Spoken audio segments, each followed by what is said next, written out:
Welcome back to another episode of the Football Fun Dates and to the edition that you guys love so much, Fantasy Premier League. Kern, COVID caught up with FPL. We were expecting this to happen somewhere in the middle, but the clubs, I guess, have done a very good job. And you can make out what good job, like how good a job they've done, looking at what's happened right now. Obviously, the game weeks was affected, but we hope that the players and staff are doing okay and they recover well. Yeah, but coming to our personal game weeks now, Kern, Son hit -4. You finally bit the Spurs bullet, and it came and stabbed you in the back. Yeah, Son -4, and I got in Deer in last week. So I was surviving without Spurs assets all this while. Bring in Spurs assets, and what happens? They don't play. So it's weird. My transfer ins aren't working at all, but the green arrows are there. So I'm not. I guess I don't have too much to complain for, but it would be good to have my transfers work out. But one of the things that we kept saying, right, like the bench is going to be critical during this period, and that's what happened. People with slightly deeper benches are a little more happy than the others, and it worked for me as well to a certain extent. Yep, you know what? Since you spoke about the bench, we'll pull up your team. Just want to let everyone else know, like usual, we will be covering our uh, transfer picks, differentials, the captain picks for this game week, obviously. And also, we'll try to accommodate a possible fixture push of the Fulham game because that's the last game that was cancelled, and there's no news on that as of now. With the next game week just about a day, the deadline a day and a half away, right? While I open up Kern's team, also do not forget to hit subscribe on our channel and hit like on our videos. We really appreciate it. It takes a lot of time going into making these videos for you. So we hope you do enjoy it firstly. And hit us up in the comments as well. We'll be happy to take up any queries that you may have. So Kern, let's take out your team. So apart from Charlie Taylor, who was a disappointment for all of us, right? Because it was an easy clean sheet. We all knew it. Taylor's been in my team for what game week one. And when he was finally going to deliver those big points to me again, boom, 8th minute injury. But your team looks kind of good because you have, like you said, a deeper bench. You have Walker Peters, plays week in, week out. Kufal was definitely rested, no injury concern there. And Brewster will be playing. So you actually have not much to worry about in terms of if you have another patched up game week. What are your thoughts coming into the New Year's fixture? Yeah, I think that's it. I would have loved to bank a transfer for this week because Burnley at home to Fulham was a great fixture. Uh, now I have to make that transfer. I was thinking of doing it sideways to say Ben Me, but now with Fulham, we're not sure if they're playing or not. City, by the way, have resumed training, so I guess the game will go ahead. With the Fulham game, we're not sure yet. That Burnley transfer might not happen. I'm thinking the other two alternates were either going for Roman Saiz because I think he had a great game against United. Almost would have got the clean sheet points and almost like he was in the middle of everything. I think he, would- he could have easily got a couple of goals as well. Romain Saiz was another option that looked good, but I think I might go for Justin at Leicester because the fixtures after the double game week are good. The double game week fixtures themselves aren't too bad. Southampton and Chelsea at home. Um, yeah, I think that's good. That's gonna be my move because I'm also thinking the blank game week now. I might have to do a free hit. Obviously, there's a big gap between now like 17 and 18. So there's a lot of time to figure out what I want to do and how many players will be available finally, what fixtures are finally happening, whether they add more fixtures to that blank game week and it becomes a bigger fixture list. So yeah, for now I'm just thinking double game week, double fixtures, Justin and for Taylor. Apart from that, the only other one that I might have wanted to do was De Bruyne to Sterling, but I can hold on to that because I also want to move out Steer, as I said last week, to a playing goalkeeper ahead of the double game week. So yeah, that's my updates for my team. Perfect. So let's stitch that up with where you left up with your playing keeper and into my team. Right. So, Kern, talking about your team and getting a playing keeper in, that's what my thought was. That along with my wild card, I would take out the likes of a Steer. But I the reason I didn't pull that trigger was because I had a fear that there could be more injuries coming up in the teams over this festive run. And look, Taylor was one who I didn't anticipate happening, right? Because I saw him in my plans all the way to the double game week. Now that that's happened, he's on the bench. I do have just enough about a team to get ahead with this game week. I don't look at any of these fixtures and I wonder, will any of these games get postponed? We have no information on that as of now, apart from the Fulham game, like we said, right? My worry then would be focusing on Bamford, Kane, Son, and Dallas. Four of them playing in the same fixture. McCarthy versus Salah. A little bit of a cross. I have Cresswell, Suchek, Lewin, right? So it's a little cagey game week where I don't have much to move around. It could go either way for me there. So I could do one of the two. I could either hold a transfer and just wait it out and maybe use those double transfers in game week 18 to get in playing player more of the players who play there in that game. Depending on the fixtures that come out, obviously, if more blank fixtures are kind of pushed into game week 18. Or I could just pull the trigger, get in a playing keeper, probably have a look at maybe even Leno, right? Because Arsenal do end up playing through that blank game week. That kind of covers me through game week 17 and 18.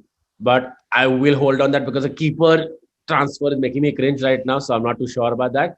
Otherwise, I could also just move out Taylor. I have 1.6 in the bank and get in the likes of Chilwell back into my side. And even maybe Zuma, since Zuma was rested. Zuma versus City, never know. So a lot to think about over there for me, honestly. It's not as easy as I thought it would be. The blank for Spurs this game week has put me in a bit of a bind. I think we Yeah, can. but I think yeah, sorry. I just think like the Spurs assets against Leeds is going to be a great one because we've seen that Leeds will not back down on how they play, no matter what it is, right? No matter who they're playing, they go with their same style. And I think that's really going to benefit the likes of Son and Kane, who love getting behind. I think Son especially, uh, will love this opportunity, and I'm going to sort of reflect that in my captain's pick later as well. I honestly think this is the only one. Obviously, Kilman. I'm not that sure on whether he starts or not, but if he does, value pick at that price point in a team. So yeah, I mean, I think this looks formidable. I'm actually scared of people who have doubled up on Spurs assets for this week because I don't have Kane, so now I'm worried if that's going to bite me. Essentially, it could come down to the likes of the people who removed De Bruyne and kept him instead of Son. And if De Yeah, Bruyne and Sterling show up against Chelsea, which they very well could, yeah. and the likes who have kept Werner instead of Kane, who a differential is almost now Werner with a lower ownership. Why would you? Why are people doing that, guys? If you still have Werner, I think there are better options out there. Yep, He's fair going to come enough. on and score now this week, isn't he? That's how I see it happening, right? That's something that always happens. So now we can move into our regular discussions. Let's look at if we had to go defensive wise. Like Kern spoke about the replacement for the likes of Charlie Taylor. So let's look at that side first. A good defense again, keeping in mind maybe game week 18 as well. If you are looking at keeping a transfer to help you through that. We spoke about Romance Says, we spoke about Wolves. So let's look at the likes of Wolves. You have Kilman, you have Says, right? We've discussed the benefits and pros, the pricing. Says is at 5, Kilman's at 4.1, suffered a price drop himself. Looking at the way they play best together. If rotation is not a consideration, I think they should start again. Decent three fixtures, playing through game week 18 against Everton. Would you consider, like Kern said, what is your thought behind like looking at Kilman or the likes of Says over Justin? Same price, that's why, 5. Yeah, my thing with Kilman is just the guaranteed starts, and I think he started two in the last loads of game weeks, right? Uh, and those were in the last three, so there is some benefit there for managers, but he's still not got back-to-back starts for a while. So that's my only doubt with Kilman, or at that price point, it's a great pick for a Wolves defense that does try to keep things tight. Yes, they've shipped a lot of goals recently, but I think that will change. Um, will change now. He looked to change it, but that's the thing. I'm not sure if he'll get picked. So then we went down to Saiz versus um, Justin. And the only thing with Justin is the fixtures are much better, and even after the double game week. Uh, so that's what got me. Otherwise, Chilwell, it's annoying that now I'll have to bring him back if I want to consider him. But I think I've just given up on that. I'm happy to go without him for now. And if I need to bring him back later, I'll consider it. But it's not anyway. They're playing City this week, so not the greatest fixture. Um, So yeah, I'm just leaning towards Justin because he's getting quite a bit of points. He's highly owned as well. So then when you don't have him, it sort of hits you. So it depends if you're trying to sort of be a little more careful than Justin. But I think Saiz otherwise is a great attacking option. Yeah, Roman says we looked attacking again. They, like I said, when Says was starting for them before Nuno started rotating the squad around, I think Wolves looked more solid with Says in the back, right? Then he benched Says, played Kilman for 4 5 games, and then Kilman was just not seen in the squad, and it was Says back again, and then he went to a back four and a back. He kept tinkering around, right? You can see that affected Wolves' performances as well. Now, looking at the Chelsea bit of it, like you spoke about, you have Zuma who's at 5.9 now, price rise for him. Chilwell at 6.1. Not much of a difference left in their pricing, right? Zuma at a point has started Kern with a price of 5 in the start. So great price rise for him, ownership 26%. But like you said, game week 17, Man City, blank 18. Double fixtures are Fulham and Leicester 19, which are not the worst fixtures, honestly. Then they have Wolves and Yeah, Burnley. Wolves Burnley again don't scream like goals, but they do scream clean sheets, maybe. So it will be interesting to yeah, see even where I look at my team and I go for it from there. But yeah, we can hold on them for this week. And if you're saving your transfer, like Kern said, if you bank your transfer, you can then consider Zuma and Chilwell um, for game week 19, but not possibly this game week. In fact, if you have 1.6 in the bank, like I do, and you have a little bit more leeway in your defense, you could even upgrade. You could still upgrade your Chilwells or your other defenders to Robertson. It's something that Kern and I have been talking about week in, week out. A rest is due for him, though, right, Kern? That's the worry over there. But yeah. looking at if Simicas is not fully fit, we don't really see who he's gonna play back there. They have Southampton in 17, blank 18, United Burnley in the double fixture. As United fans, we would think that there's not too many goals there, but hey, you never know. And then they have Tottenham again in 20. So I think yeah, with Robertson especially, it's one more game now, and then after that, Liverpool aren't playing in the cup, so they do have that imminent break as such, or some rest coming in. So I think he goes to and got 3 bonus now. He got the clean sheet as well. Uh, he has the most attacking returns of any defender in FPL so far this season. So everything is there to go for him except the money. I just still think that with the amount we're investing in keeping a deep bench, especially right now, uh, and the premium midfielders, and then the likes of Vardy and Kane up front, it's difficult to sort of bring him in. So if you have Robertson, I think that's great to be in. If you can bring him in, sure, but it's just sort of difficult to uh, yeah, like bring him in right now. Although I think once this tough fixture run is done and I start downgrading my bench again, I might look at reinvesting that money then into someone like a Robertson. But that's my only beef with him is the price. Otherwise, I think we've been saying it for a while now. He's a must-have almost. Yeah. Right. So, Kern, I think fair enough. That wraps up our defensive bit. Closing mention, obviously, to the West Ham assets. We've covered them very extensively in the last 2 episodes, and I don't think there's much to add there. They're very good to hold on. 5.3 Cresswell as well kept a clean sheet. Sufal had a rest. So I would hold on to those players because in the larger picture, they still have the better run in double game week 19. Moving on to midfield. And And on City, yeah, and just a quick one on City. Sorry, obviously Cancelo and Stones and Diaz and the leg we're not mentioning this week because of the Chelsea fixture, but we will discuss that later on. all, Just yeah, putting that out there, they are in consideration, just not this week. yeah. Also, we don't know which of the City players have tested positive in the second round of fixture in Yeah, the COVID test, which is why the fixture was called off, right? So once you have more information on that, we'll talk about City. So that's why moving on to the midfield, we're not going to put too much emphasis on De Bruyne as well. I wouldn't panic and sell him just about now. City don't have, like I said, the worst fixtures coming up, right? Yes, it's Chelsea right now, but then the Brighton, a fixture in game week 18, Palace in 19, and West Ham in 20. Just those 3 games with Sheffield after that are good enough for you to hold on to your City assets. So if you are talking about Kevin De Bruyne or Sterling, that's something Kern mentioned last week. A sideways move to Sterling could be on the cards, but not having City assets completely also is not, I don't think, would be wise. That speaks about, yeah, again, room Kern. Now, you mentioned that you got in Son this week. We look at Spurs fixtures, right? We know what Spurs fixtures are with Leeds, Aston Villa in 18, and Sheffield in 19. Not a double game week, but Sheffield defensively tight. They're not shipping in 4-5 goals a game, but you keep your Spurs assets. So now it comes back to this, Kern. How do you gain positions in your mini league right now if this is your midfield? I think the positions, if you see this week as well, weirdly enough, it's the people with the defenders who are getting. I think the top 8 or 9 points this week were gained by defenders. Uh, so I think that's where the differentials are coming in. And in midfield, it's honestly just down game week to game week, depending on who you own and don't own. Like someone will have the combination of, say, Salah, KDB, Bruno, Son, but someone else won't have, say, KDB in there, but will have Kane up front. So that's the difference that is coming in. I think the differences are coming with the premium assets.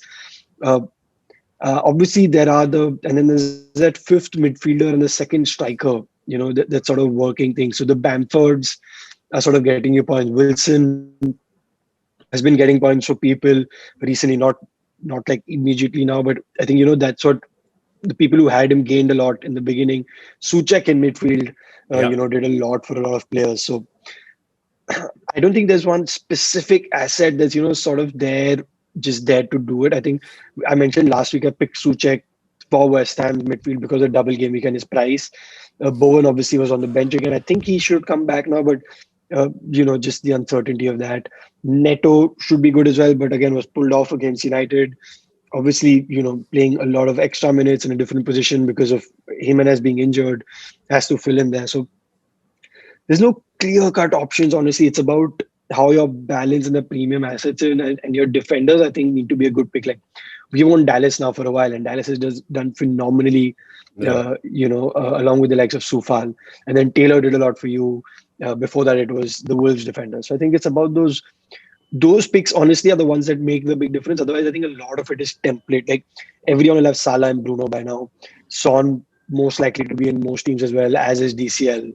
It's about those small picks around that. So whether it's your Sterling instead of KDB or neither of them, it's how you sort of do it around that. And we've discussed a few picks every week. So, take what suits you best and what suits your team structure best. Yep, we've spoken about the Salah Bruno Son combination, Salah Bruno KDB combination, KDB Bruno Son combination, right? Essentially, we know that you can at least have 3 of the premium players, if not 4. That depends on your strategy about, are you going for the likes of Harry Kane and Vardy in your strike force, or you're looking at the likes of Calvert-Lewin and lower only. But like Kern mentioned, right, and we'll give more footage, we'll give some more meat to this discussion, especially talking about how Kern's team had a deeper bench, right, with valuable points coming in for him in the likes of Walker Peters in the defense as well. It's important to look at your likes of Souček, maybe not Bowen because he's not doing too well now. Neto with 3 good fixtures coming up. Podence comes part of the equation again, especially because the likes of Zaha did get a goal. Okay, he's dropped down to 7.4. Zaha did get a goal there again. Sheffield Arsenal next 2 fixtures, plays in game week 18. So if you're worried about the blank, City in 19, then West Ham, Wolves, Newcastle, Leeds, Burnley, Brighton. So Crystal Palace again go on a decent run. I think Zaha kind of comes back into the equation, right? You, like Kern said, these are the players maybe now you have to consider seriously are the ones who will make up those 5-6 points for you every week over your other players in the mini league, and that's how you're going to chip away at the lead that they have right now. It's something I found myself in the Fundus League itself. I'm about 40 points behind the top right now. I was almost level a couple of weeks back, and the only way I think to make up space is looking at these fringe players, you would call them, but very meaningful fringe players now, especially with COVID, that they are going to come into play more often than not. And not talking about the double game week at all. This is generally giving you a good transfer strategy for the coming few game weeks till we're out of the winter craze of the fixtures.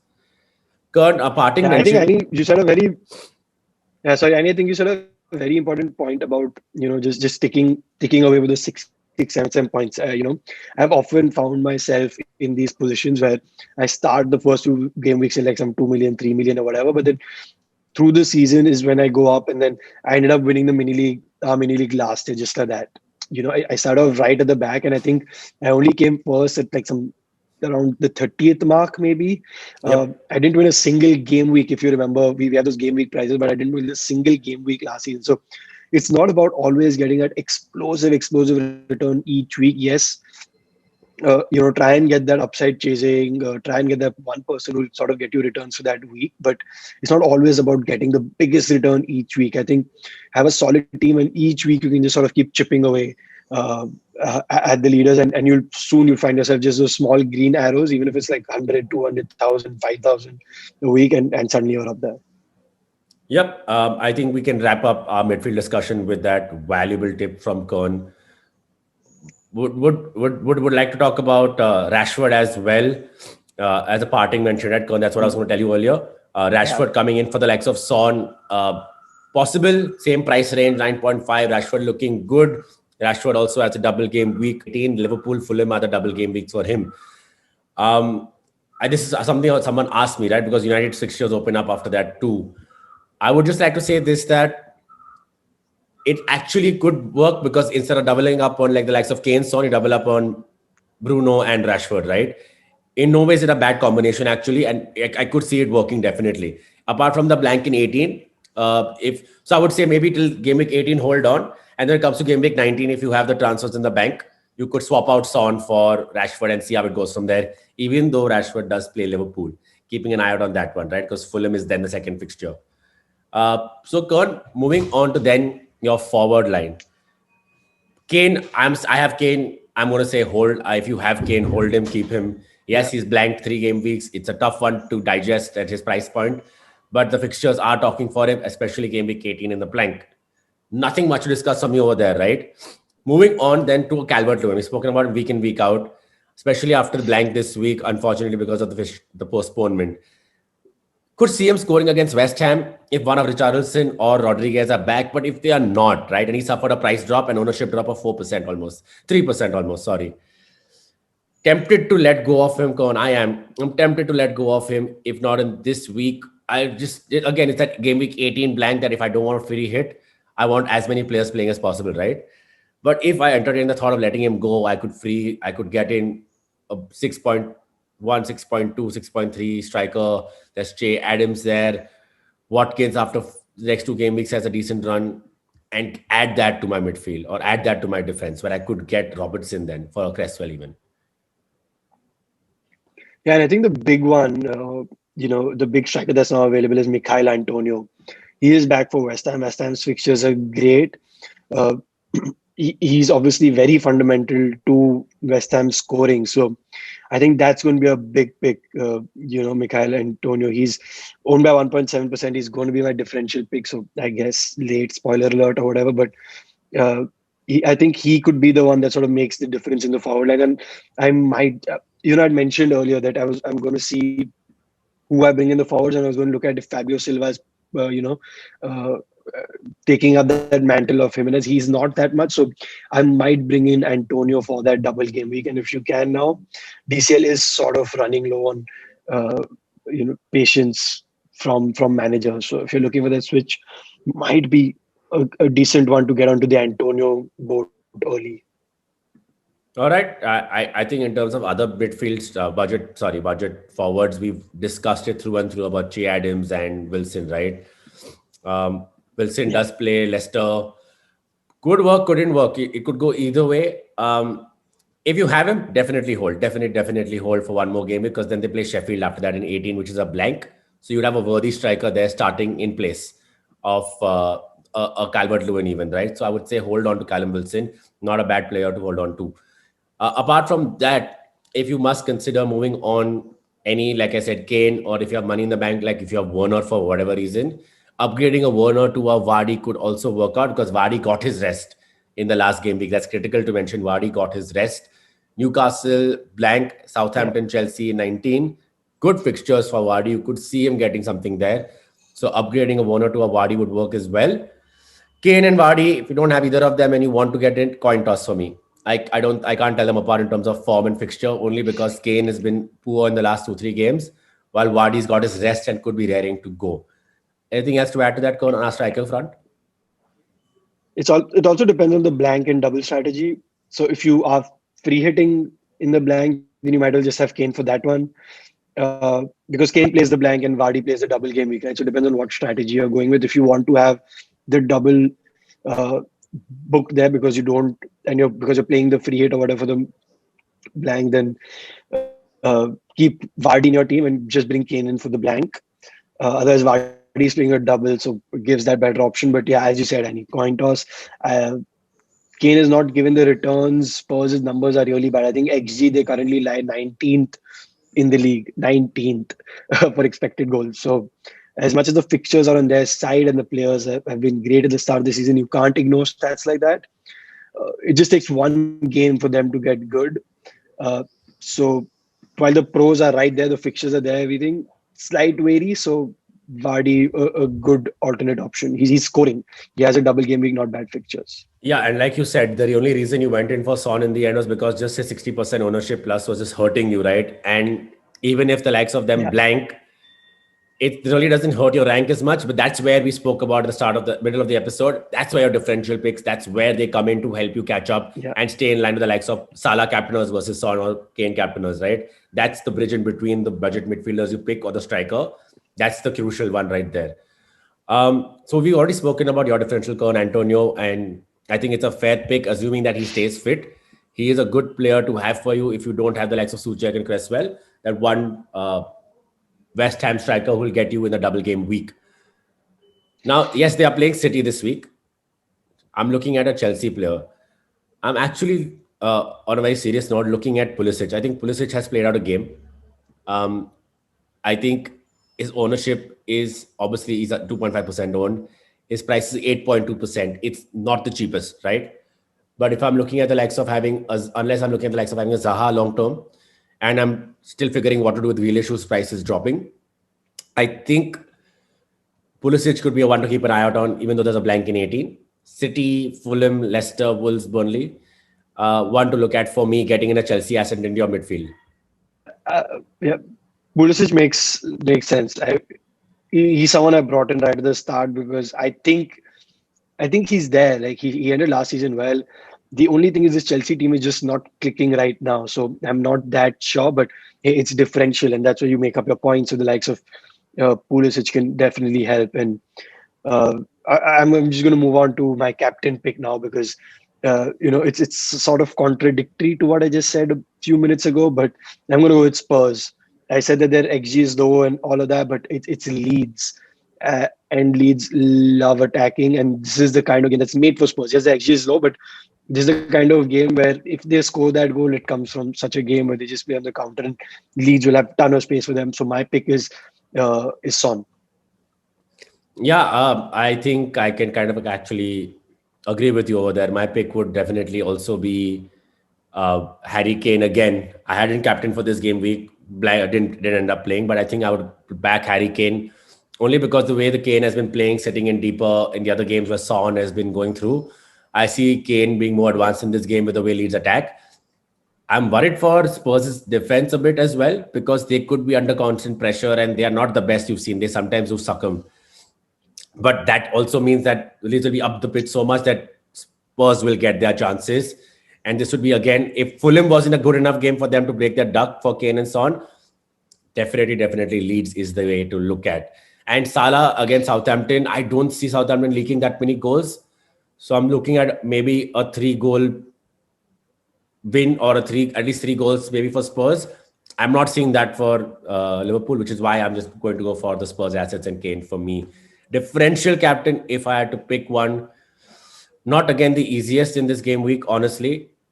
But if anyone has Zaha in their team, I think Zaha versus Sheffield could be a good bet. Yeah, I think Zaha is a good differential captain. My backup captain is going to be Bruno Fernandes. I've realized uh, he's just a safe option to have, man. It's just safety we look for in the likes of Salah. Bruno is giving that to you. I said this week, right, that I don't know, I'm just feeling that gut where I'm going to go with Bruno. He only got the assist at the end, only. Yeah. But that's more than anyone else gave this week, right? Any of the premium picks. So Bruno, I think, is my vice captain if in case something is to happen where Spurs somehow don't play again or whatever. So I realized this week that having that vice captain is so important. I just accidentally left it on De Bruyne last week instead of Salah, and I was panicking once that game didn't happen. So just be a little careful, I guess, with your benches and your vice captains and all, I guess. But Yeah, that's my take on captain and vice captain. Yeah, and if you do not have the likes of Zaha, and I think a good second captain pick would be Jamie Vardy against Newcastle. Players Yeah, rested, doing decent enough. I think Vardy has a shout in there as well. But that's it for this episode of the Football Fun Day. It's our last episode of this year. Obviously, you might be seeing this on 1st January before you're making your moves. So thank you so much for tuning in all of 2020. We hope our subscriber numbers double or at least or a quadruple in the coming new year. Hit like on this video. Don't forget to hit subscribe and follow us on all our social media channels and handles. And any questions that you may have, we're happy to answer on our personal Twitter as well. Thank you so much again, guys. Thank you so much. It means a lot. Happy New Year, and we wish you the best game week it could possibly be, looking at the current times.